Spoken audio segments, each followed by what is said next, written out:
Good morning and happy Sabbath mga kapaglaom. Ako malipayon nga naghandom nga kamunta naa sa may nga kondisyon karong taknaa. Ug kato nga mga kaigsunan usab nga nasa layong dapit dawata nga mong pagpanimbayada kaninyo. Usab nga pasalamatan si Ma'am Charm nga kigayunan nga nakahimo ko sa pag mensahe pinaagi na usab sa pagsulti dili lang sa pag-awit mga kapaglaom. Ang ako ang topiko karon takna gisgot kini sa pagministeryo nato ning kalibutana. Today, I want to talk about kanang something na naglies sa tuang inner core sa tuang pagministeryo. Nga mao kini ang pagministeryo mga kapaglaom. Ang pagministeryo dili lang kini alang lang sa mga pastor. Dili lang kini alang sa mga layman.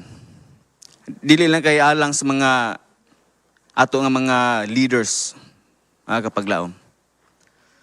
Usab po kita nga gitahasan sa Ginoo niini. Una nga kinahanglan nato barugan ato yung hunaon nga kinahanglan kita gisangunan po sa ato nga manuluwas aron sa pagmensahe.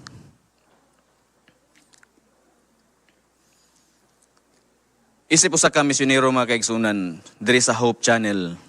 Adunay mga panahon nga daw dili itong lagi mga kapanahonan mga kapaglaom nga dili nindot ang imo nga maagian aduna sa kabalaka, kaluya, kahadlok gani prone sa pagkadisgrasya mga kapaglaom.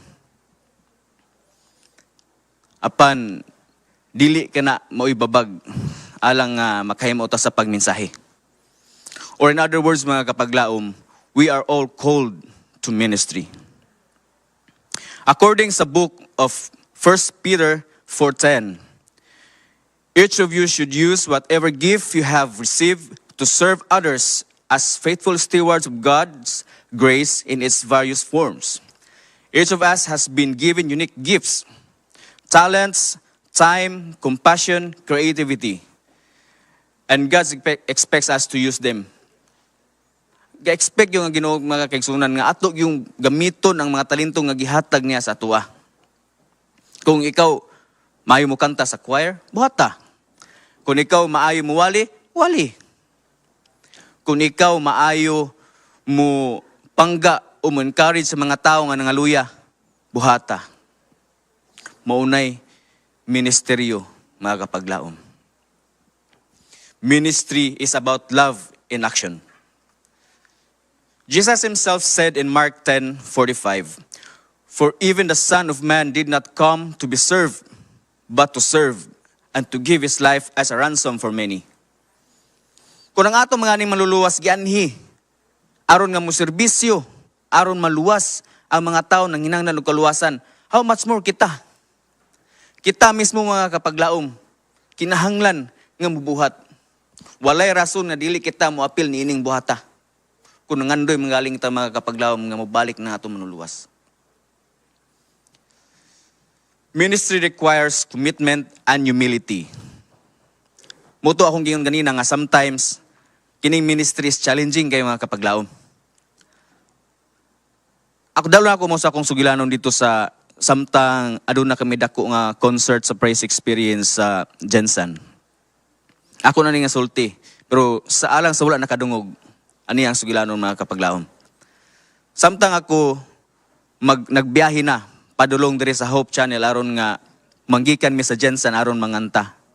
Usa ka disgrasya ang akong nagian. Mao nga natumba ko sa motorsiklo nga akong gidrivean ug ako na ospital. Sa rason nga wala gyud ko katambong sa mao nga concert. First concert pud gyud to. Ug nabutang sa akong utok ang kabalaka. Iyon ko, unsa ka isulti sa akong ginikanan, sa akong asawa. Basin baka moingon sila nga ayaw nagapil. Undang na kay delikado ang imong pagministeryo. apan na-surprise ko mga kapaglaom sa gibuhat sa akong inahan, amahan, sa akong asawa. Mingluhod sila sa kilid sa akong katring nga gigdaan ug nagampo. Unsa kalami ilang pagampo mga kapaglaom?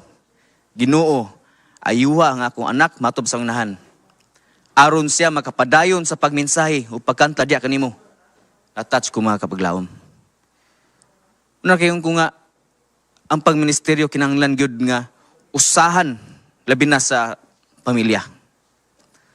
Muna nga, there are moments when you feel tired, unnoticed, and unappreciated. Pero atong hinumduman ang giingon sa Galatia 6:9. Let us not become weary in doing good, for at the proper time we will reap a harvest if we do not give up. Ministry is not about recognition. It's about faithfulness. When you serve with humility, heaven takes notice even if people don't. Ministry brings eternal impact, mga kaigsunan. What we do for God echoes into eternity.